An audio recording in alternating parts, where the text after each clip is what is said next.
بسم اللہ الرحمن الرحیم۔ السلام علیکم ورحمۃ اللہ وبرکاتہ۔ جی ناظرین، آج ہم آپ کی خدمت میں حضرت صالح علیہ السلام کی قوم سمود کا قصہ لے کر حاضر ہوئے ہیں۔ جی ناظرین، پچھلی ویڈیو میں ہم بات کر رہے تھے اونٹنی کے متعلق، تو آج کی ویڈیو میں وہی ہمارا موضوع ہے کہ اسی اونٹنی کا قتل کیسے ہوا۔ جی ناظرین، ہم شروع کرتے ہیں۔ جب کچھ مدت اسی طرح گزری تو مال مویشی والے اس کے چرنے پھرنے سے تنگ آ گئے، اس لیے حضرت صالح علیہ السلام نے اس کے چرنے اور پانی پینے کی باری مقرر کر دی۔ اس اقرار پر کچھ میعاد گزر گئی۔ ایک دن اونٹنی پانی پیتی اور چرتی چگتی اور دوسرے دن اس کو حضرت صالح علیہ السلام باندھ دیا کرتے تھے، لیکن شہر والے لوگ جو جانوروں کا شوق رکھتے تھے ان پر یہ بات مشکل گزرتی۔ دل میں یہ خیال تھا کہ کسی ہیلا سے یہ اونٹنی یہاں سے دور ہو جائے تاکہ ہمارے جانور با فراغت چریں چگیں، لیکن عہد توڑنے اور قول و اقرار کے خلاف ہونے سے ڈرتے بھی تھے۔ ان کے درمیان ایک نوجوان اسی قوم سے قدار بن سالف، ماں باپ کو ایذا دینے والا زبان دراز ظاہر ہوا۔ وہ ایک فاحشہ عورت پر عاشق ہوا جس کا عشیرہ نام تھا۔ خوبصورتی اور لطیفہ گوئی اور نزاکت میں مشہور تھی، اور اس عورت کے 8 آدمی اور بھی گھر میں شراب نوشی اور اس کی لونڈیوں سے بدکاری کرتے تھے، اور یہ قدار بھی اس کا عاشق تھا۔ ایک دن قدار نے اس عورت سے کہا کہ کب تک یہ آشنائی چوری چھپے رہے گی، کھلم کھلا مجھ سے نکاح کرو کہ عمر بھر ہنسی خوشی سے رہیں۔ اس بدکار عورت نے کہا کہ اگر تیرا اس بات کا خیال ہے تو میری ایک فرمائش ہے، بجا لائے تو میں اپنے مال و متاع اور لونڈیوں کے ساتھ تیری فرمان بردار ہو جاؤں گی، اور وہ فرمائش یہ ہے کہ اس اونٹنی کو جس نے مجھ کو اور تمام شہر والوں کو رنج اور بلا میں ڈالا ہے اور تمام جانوروں کو بھوک و پیاس کے عذاب میں گرفتار کر رکھا ہے، بس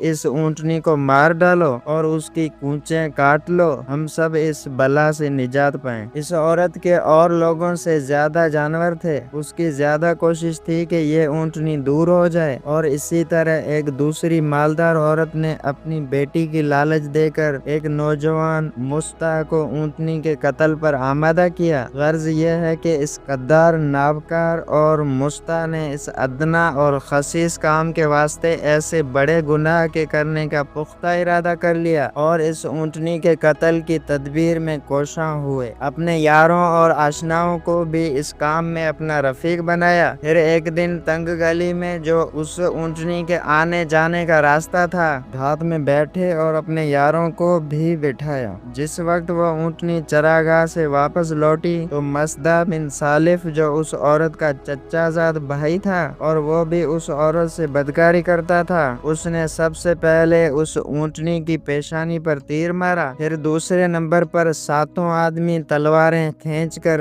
غل مچاتے ہوئے اونٹنی تک پہنچے، لیکن وہ اونٹنی باوجود زخمی ہونے کے کسی کو اپنے پاس نہ آنے دیتی تھی۔ جس طرح حملہ کرتی سب کو بھگا دیتی۔ آخر قدار ملعون نے اس کے پیچھے سے پہنچ کر تلوار اس کی کونچوں میں ماری۔ پھر وہ اونٹنی زمین پر گر پڑی۔ زمین پر گرتے ہی اس کے یار پہنچ گئے اور تلواروں سے اس کو ٹکڑے ٹکڑے کر دیا۔ جیسا کہ پروردگار عالم جل جلالہ کا ارشاد ہے، قوم سمود نے اپنی سرکشی کے سبب پیغمبر کو جھٹلایا جب ان میں سے ایک نہایت بدبخت اٹھا۔ اس سے پہلے حضرت صالح علیہ السلام نے کہہ دیا تھا کہ یہ معجزہ کی اونٹنی ہے، اس کو عزت سے رہنے دو، برے خیال سے ہاتھ بھی نہ لگانا، جیسا کہ فرمان باری تعالیٰ ہے۔ تو اللہ کے پیغمبر صالح علیہ السلام نے ان سے کہا کہ اللہ کی اونٹنی اور اس کے پانی پینے کی باری سے ڈرو، مگر انہوں نے پیغمبر کو جھٹلایا اور اونٹنی کے پیر کاٹ دیے، تو اللہ نے ان کے گناہ کے سبب ان پر عذاب نازل کیا اور سب کو ہلاک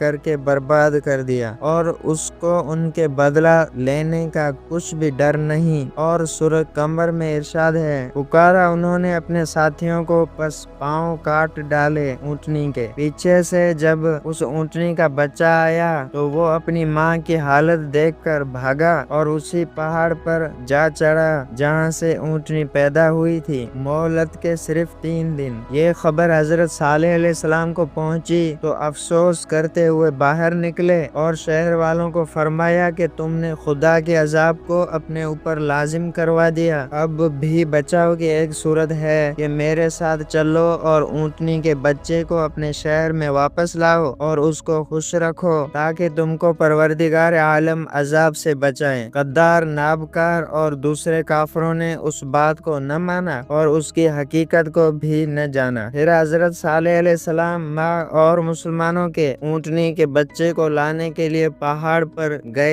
جب اونٹنی کے بچے نے حضرت صالح علیہ السلام کو دیکھا تو 3 دفعہ آواز نکالی تو وہ پتھر پھٹ گیا جس سے اونٹنی نکلی تھی، تو وہ بچہ اس پتھر کے اندر گھس گیا۔ پھر حضرت صالح علیہ السلام افسوس کرتے ہوئے واپس آئے، لوگوں سے آ کر کہا کہ تم نے اپنے لیے خرابی اپنے ہاتھوں سے پیدا کی ہے۔ اس اونٹنی کے بچے کے 3 آواز نکالنے کی یہ تعبیر ہے کہ تم کو 3 دن کی مہلت ہے۔ خدا کے عذاب سے پہلے دن تمہارے منہ زرد ہو جائیں گے اور دوسرے دن سرخ ہو جائیں گے اور تیسرے دن سیاہ ہو جائیں گے۔ بدھ کے دن اونٹنی کو قتل کر دیا گیا تھا اور جمعرات کو صبح لوگ بیدار ہوئے تو سب کافروں کے منہ زرد تھے۔ پھر سب کو یقین ہوا کہ حضرت صالح علیہ السلام سچ کہتے تھے۔